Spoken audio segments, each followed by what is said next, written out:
అందరికి నమస్తే. VTV voice worthy భక్తి ఛానల్ కు స్వాగతం. జై శ్రీరామ్. శ్రీరామనవమి విశిష్టత వైభవం గురించి ఈ వీడియోలో తెలుసుకుందాం.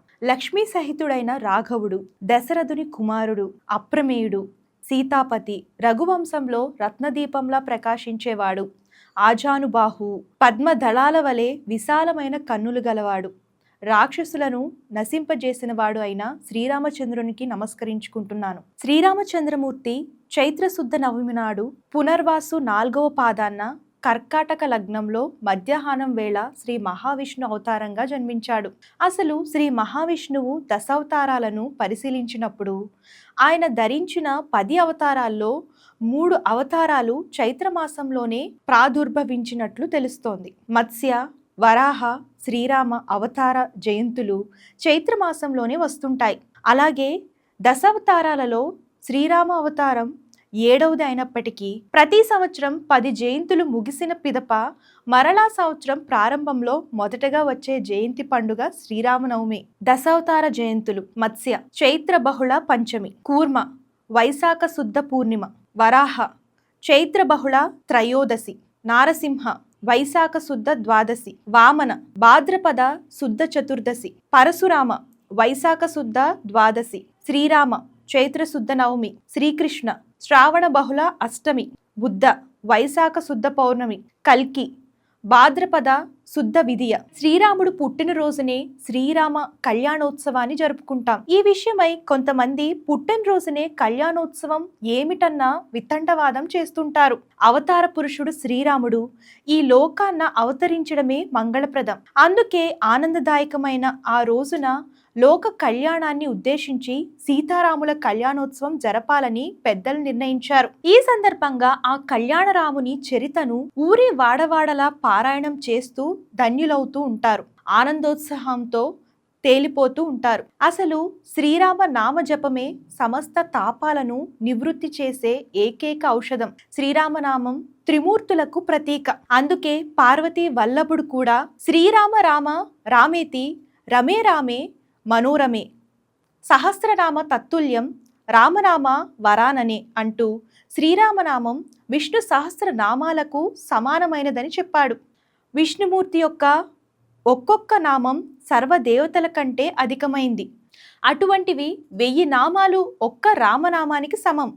రామనామం బ్రహ్మ హత్యాది అనేక పాతకముల నుంచి రక్షిస్తుంది. రామనామం కంటే గొప్ప మంత్రం ఇదివరంలో లేదు, భవిష్యత్తులో కూడా ఉండబోదని చెప్పబడింది. మంత్రాలలోకెల్లా గొప్పదైన గాయత్రి మంత్రానికి రామ మంత్రానికి మధ్య భేదమేమీ లేదు. రామనామాన్ని చెబితే గాయత్రి మంత్రాన్ని చెప్పినట్లే. ఆ ఉ మా లా సంగమమే ఓంకారమని మనకు తెలుసు. ఆ విష్ణువు ఉ మహాలక్ష్మి మా జీవుడు. రామనామం ప్రణవం నుంచే ఉద్భవించిందని రామాయణం పేర్కొనింది. శ్రీరామనామ మహిమలు తెలియజేసే ఎన్నో ఉదాంతాలు మనకు కనబడుతున్నాయి. అందులో ఓ ఉదాంతం: రావణ వధానంతరం సీతా సమేతంగా అయోధ్యకు చేరుకున్న రాముడు నిండు సభలో కొలువై ఉండగా నారద మహర్షి ప్రవేశించాడు. నారదునితో పాటు విశ్వామిత్రుడు, వశిష్ఠాది మహర్షులు విచ్చేశారు. అక్కడొక ధార్మిక విషయంపై చర్చ కొనసాగుతున్న విషయాన్ని గమనించిన నారదుడు సభాసదులందరినీ ఉద్దేశించి, సభకు వందనం. ఇక్కడ సమావేశమైన వారందరినీ ఒక విషయమై ప్రార్థిస్తున్నాను. భగవంతుని నామం గొప్పదా, భగవంతుడు గొప్పవాడా?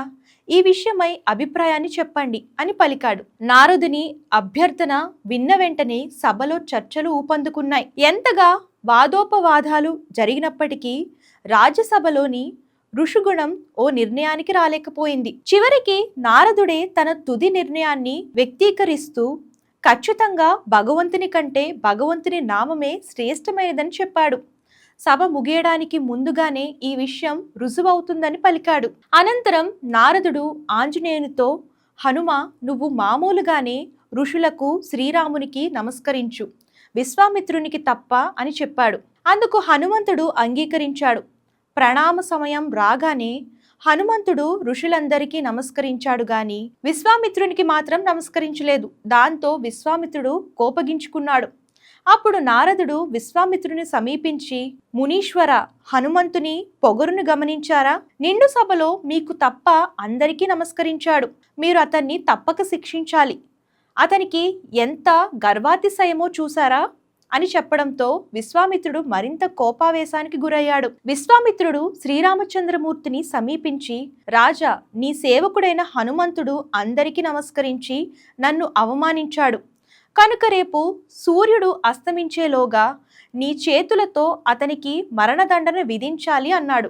విశ్వామిత్రుడు శ్రీరామునికి గురువు కనుక రాముడు అతన్ని ఆదేశాన్ని పాలించవలసిందే.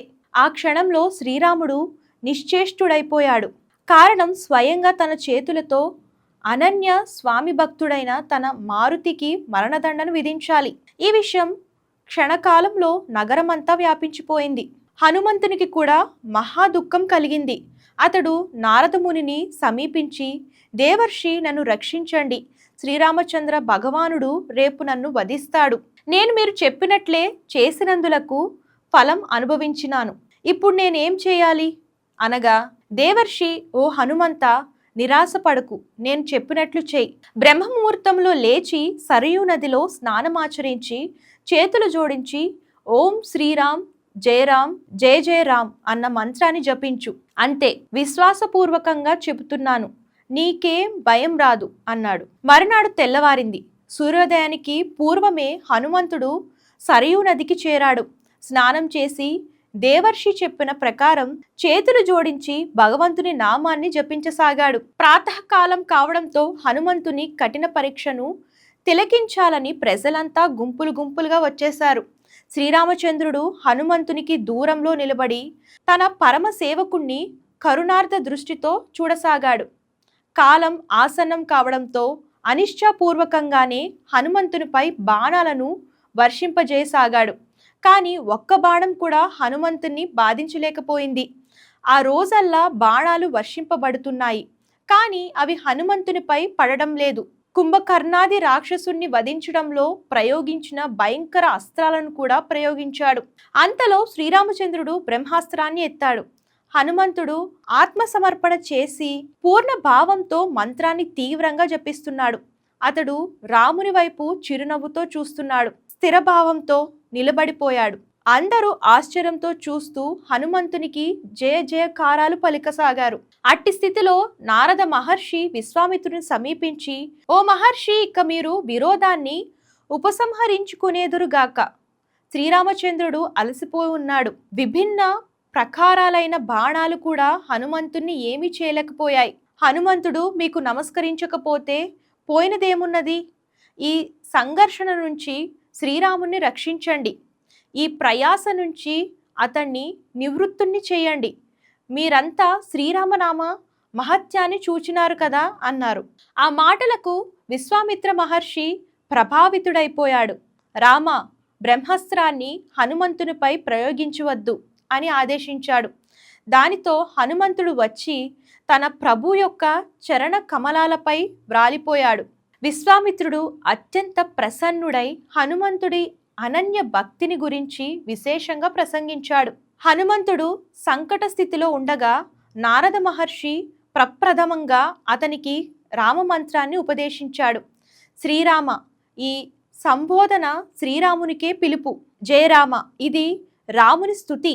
జయ జయ రామ, ఇది రాముని విషయంలో పరిపూర్ణ సమర్పణ. మంత్రాన్ని జపించే సమయంలో ఈ భావాలే ఉండాలి.